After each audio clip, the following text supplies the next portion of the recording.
de la ville-province Kinshasa suite à la pluie diluvienne. Le président de la République, chef de l'État, Félix-Antoine Tshisekedi Tshilombo et son épouse Denise Nyakeru Tshisekedi ont visité les sites érosifs sur l'avenue Kianza et à Livulu dans la commune d'Elemba. Pierre Kiwambeso Moïsa. La pluie diluvienne de ce mardi 26 novembre a causé d'énormes dégâts, des pertes en vies humaines dans quelques quartiers des municipalités de la ville de Kinshasa. Toujours proche de la population, le président de la République Félix-Antoine Tshisekedi Tshilombo a consacré l'après-midi de cette journée jusqu'au tard dans la soirée à la visite de différents sites érosifs pour s'enquérir personnellement de la situation sur le terrain et apporter les réconforts aux sinistrés. Accompagné de son épouse Denise Nyakeru Tshisekedi, le chef de l'État a commencé sa ronde par l'avenue Kianza, menacé d'être coupé en deux au niveau du pont jeté sur la rivière Kalamu entre l'Emba Super et la commune d'Ngaba. Les eaux de la rivière ne coulent plus normalement à cause d'immondices jetés sous les ponts. Le président de la République, qui avait dans sa suite le directeur de cabinet Vital Kamerhe et les bourgmestres, a rendu compte de la gravité de la situation présidentielle, s'est ensuite ébranlé vers le quartier Livulu, où des constructions anarchiques sont emportées par des ravins dévastateurs. En bon père de famille, le chef de l'État s'est rendu dans les moindres quartiers, compatir avec les familles sinistrées et toucher du doigt la réalité en vue d'éventuelles solutions d'urgence. Partout où il est passé, la population a apprécié à sa juste valeur la présence du chef de l'État sur les lieux des sinistres. Papa ya bana za kaboye. Vous avez exemple na bayenyo so bazana sima, bala nde exemple ya papa ayoki côté mwana na za kolela. Akoya na lombango ata mwana sali nini. Tala papa ayoki kaka yote kuna mwana zolela eko tala ndeni bana na e bakei. Yango azana souci ya bana na e akomna bisiko eza très dangereux mais akomi amona po ya koyoka eza madame te madame yema mona. Le président de la République, il est proche avec la population. Qu'ils viennent pour aider la population, c'est mieux. Leur présence, ça nous dit quelque chose. Toujours à Livulu, une bonne partie de l'avenue de l'université a été emportée par la pluie diluvienne, empêchant l'accès à l'université de Kinshasa. Le président de la République s'est imprégné de la situation avant de donner des instructions précises pour remédier à la catastrophe dans tous les sites sous menace des érosions. Le président de la République vient nous donner des instructions pour commencer partout au même moment. Donc, comme nous avons à côté de nous le corps de génie militaire, qui est doté des équipements aussi, ils vont nous aider à attaquer tous les sites à la fois. Donc, nous pensons que dans un très bref délai, nous allons rétablir la circulation sur l'avenue de l'université pour permettre aux Kinois qui habitent ici et aux étudiants de l'UNIKIN de pouvoir vaquer à leurs occupations. Nous pensons que dès demain, nous commençons à nous produire. Il n'y a pas de problème. C'est dans la nuit que le chef de l'État a quitté Livulu dans la commune de Lemba, prenant congé de la population en liesse. Une dizaine de morts, plusieurs blessés suite à l'écoulement des maisons et érosion causée par l'éboulement d'une montagne d'immondices. C'est les dégâts causés par la pluie torrentielle qui s'est abattue sur Kinshasa dans la nuit du lundi à mardi 26 novembre 2019. Le vice-gouverneur de la ville-province Kinshasa, Nerombu Mbungu, fait le point. La pluie torrentielle qui s'est abattue sur Kinshasa dans la nuit du lundi à mardi 26 novembre 2019 a causé d'importants dégâts matériels dans plusieurs communes de la ville. C'est ce qui justifie la descente ce matin du vice-gouverneur de la ville-province Kinshasa sur différents sites à travers la capitale pour une visite d'inspection. Nerombu Mbungu a commencé par visiter les ponts jetés sur la rivière qui sépare les communes de Lemba et Ngaba détruits par les eaux de pluie ainsi que des parcelles inondées. Le deuxième citoyen de la ville-province Kinshasa s'est rendu par la suite dans la commune de Lemba. Il a d'abord d'abord constaté l'écroulement du caniveau construit le long de la route Biangala près du Kambumba. Neron Bungu a poursuivi sa tournée au quartier Salongo, Livulu et Mbanzalemba où une dizaine de personnes sont mortes à la suite de l'écroulement de leurs maisons. Selon les habitants de ces quartiers sinistrés, d'autres corps seront encore sous les décombres. Des maisons sont ensevelies suite aux inondations et érosions causées par l'éboulement d'une montagne d'immondices. Sur place, le vice-gouverneur a mis des moyens pour que les dépouilles mortelles soient déposées à la morgue. En outre, l'autorité urbaine a promis d'apporter une assistance aux familles éprouvées ainsi qu'aux blessés qui sont pour l'instant dans des centres médicaux pour des soins. Neron Bungu est aussi arrivé sur l'avenue Université où une tête d'érosion a coupé cette route qui mène jusqu'à l'université de Kinshasa. À Moamba, dans la commune de Kisenso, il y a eu écoulement d'une maison, petit pont au quartier Kabila. Nous déplorons des cas de décès. Et puis au quartier Kumbu également, nous déplorons des cas de décès. La pylône de la SNEL est en menace. Encore une autre pluie, la pylône va tomber. Salongo, Livulu, nous avions les cas, les victimes que nous avions vues nous-mêmes. C'est plus de 10 corps. Accompagné du ministre provincial de l'Environnement, assumant l'intérim de son collègue de l'Intérieur et Sécurité, du commissaire provincial de la police, le général Silvano Kasongo, ainsi que de quelques bourgmestres des communes touchées par cette catastrophe, Neron Bungu a poursuivi sa visite d'inspection dans d'autres coins de la ville pour continuer à constater les dégâts. Intense activité à la Chambre basse du Parlement. Les explications, c'est dans cet élément des reportages de Sylvie Mwimbo et de Bernard Bodo-Kanda. La pluie a causé des dégâts, des dizaines de morts et plus de 700 maisons coulées et tant d'autres. Cependant, nous avons fait tous les efforts qu'avons pu faire pour que le gouvernement attende la crime à l'arme des victimes de la dernière qui passe nuit à la Belle Étoile. Il s'avère cependant que, depuis l'hostilité de Komwena Sapou, Ndjokopunda a été confronté à de multiples problèmes. C'est pourquoi nous demandons à son Excellence, Monsieur le Président de la République démocratique du Congo, Félix Antoine Tshisekedi Tshilombo, d'instruire au Premier ministre, chef du gouvernement, de vouloir bien prescrire toute enquête nécessaire. La réhabilitation de notre territoire qui manque des infrastructures de base, notamment les bâtiments administratifs, le palais de justice, la prison centrale, des hôpitaux, des écoles et les routes quasiment impraticables et inexistantes. Le peuple d'abord, peuple d'abord, peuple d'abord.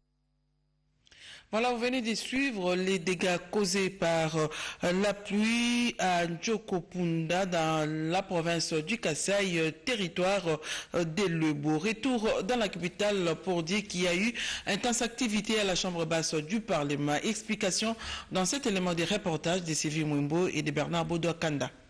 Depuis le 24 avril 2019, date qui correspond à l'installation du bureau de l'Assemblée nationale dirigé par Janine Mabunda Liokoudiaï, les dossiers du rapporteur adjoint étaient pris en charge par le rapporteur du bureau.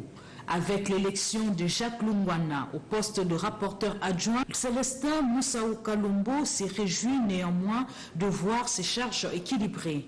Les deux membres du bureau inscrivent leur action dans la stratégie annoncée par la présidente de l'Assemblée nationale, une administration de proximité. À la Commission Défense et Sécurité, les forces armées de la République démocratique du Congo et la police nationale congolaise seront bien prises en compte dans le budget 2020. L'autorité budgétaire, à travers la Commission Défense et Sécurité, dirigée par Jeannette Kabila, celle-ci était en plénière ce lundi 25 novembre pour faire le point de la situation des hommes en uniforme avant de transmettre leurs recommandations à la Commission économico-financière et contrôle budgétaire. Nos analyses étaient axées sur 3 points. Il y avait le budget de rémunération, parce que c'est là où on voit les salaires, les soldes. C'était axé également sur le budget du fonctionnement, c'est-à-dire de l'opérationnalisation, tant de l'armée, de la police, de la DGM, de l'ANR, etc. Mais aussi les dépenses ou les crédits liés aux investissements aussi. Bien avant, la sous-commission intérieure, défense et anciens combattants avait donné la parole aux experts de l'armée pour l'exposer sur la question. La République démocratique du Congo et le Royaume de Belgique prennent l'engagement de raffermir les liens de coopération parlementaire. Les diplomates belges en poste en République démocratique du Congo a fait part au président du Sénat, Alexis Tambwe Mwamba. Un reportage de Jenny Dadachabani. Le Royaume de Belgique et la République démocratique du Congo sont décidés de raffermir la coopération parlementaire. Cette question était au cœur de l'entretien du président du Sénat, l'honorable Alexis Tambwe Mwamba, et son hôte, l'ambassadeur belge Joe Andeku. On a parlé d'abord de la coopération belgo-congolaise, bilatérale, la visite du président qui a redynamisé en quelque sorte nos relations et les entretiens également ou les rapports entre nos deux parlements. Nous avons eu également des élections en Belgique en mai et alors il y a également des nouveaux présidents du Parlement de notre Assemblée nationale et du Sénat qui ont été élus récemment. Et alors là, on essaye de mettre en place une coopération parlementaire entre la Belgique et le Congo. Il était reçu en audience dans le cadre des visites de prise de contact avec les autorités congolaises. Les exportations du cuivre connaissent une hausse de 8,2%. Le franc congolais s'est légèrement déprécié. La réunion de la conjoncture économique a discuté de toutes ces questions hier à la primature au cours de la réunion présidée par le Premier ministre Sylvestre Ilunga Ilunkamba, nous disent Pompomba et Françoise Bouila-Bouaki. La note de conjoncture présentée ce mardi par la vice-première ministre du Plan Élisée Mounembwe fait observer un ralentissement de l'inflation et une toute légère dépréciation du franc congolais de 0,14% face au dollar américain. Le document démontre aussi la hausse des exportations du cuivre de 8,2%. Au cours de cette réunion hebdomadaire présidée par le chef du gouvernement Ilunga Ilunkamba, le vice-ministre des Finances Junior Mata a donné des informations sur l'état de la coopération entre le Fonds monétaire international et la RDC. Au sujet du programme de référence à conclure, il va s'échelonner sur 6 mois, soit de décembre 2019 à mai 2020. La deuxième note d'information a concerné le suivi de la situation financière de l'État au 25 novembre 2019. La note a été présentée par le gouverneur de la Banque centrale. La troisième note concernant la situation du secteur minier, couvrant la période du 19 au 25 novembre, a été présentée par Le programme attendu avec le FMI devra aboutir à une facilité de crédit rapide de 368 millions de dollars américains. Le gouvernement Ilunga Ilunkamba tient à rester en phase avec ce programme en prenant des mesures d'encadrement. Le premier vice-président de la Chambre basse du Parlement, Jean-Marc Kabound, accompagné d'un certain nombre d'élus nationaux du sous-groupe ECOFIN, était avec le vice-premier ministre, ministre du Budget, Baudouin Mayomambeke, pour les détails des contenus dans le budget 2020. Un reportage de Cédric Keninambo. Exercice éminemment technique qui a vu le vice-premier ministre, ministre du Budget, Jean Baudouin Mayomambeke, devant les élus du peuple, dont la majeure partie outillée en matière de questions économiques et financières, présenter les contours et les étapes qui ont concouru à l'atteinte des 10 milliards de dollars américains du projet de loi des finances jugé recevable. Dans la pratique, les patrons du budget a indiqué que les dépenses se feront en tenant compte des 15 piliers du gouvernement Ilunkamba.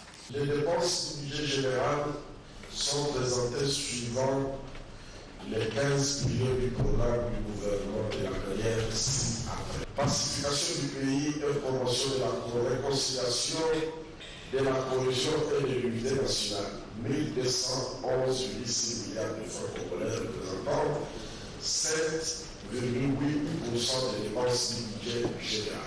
Le ministre des Finances s'est fait représenter à cet exercice par son vice-ministre pour évoquer la loi sur la reddition des comptes. De retour dans son cabinet de travail, Jean-Baudouin Mayomambeke a reçu le cahier des charges de l'intersyndicale de l'administration du budget qui porte sur la migration du budget moyen en cours vers le budget axé sur les résultats. Processus conforme aux dispositions de la nouvelle loi sur les finances publiques. De son côté, le directeur général de l'ARCA, autorité de régularisation et des contrôles des marchés d'assurance, a pris part au lancement des activités d'un opérateur du secteur Activa Assurance. Explication avec Joseph Oscar Balkaïja.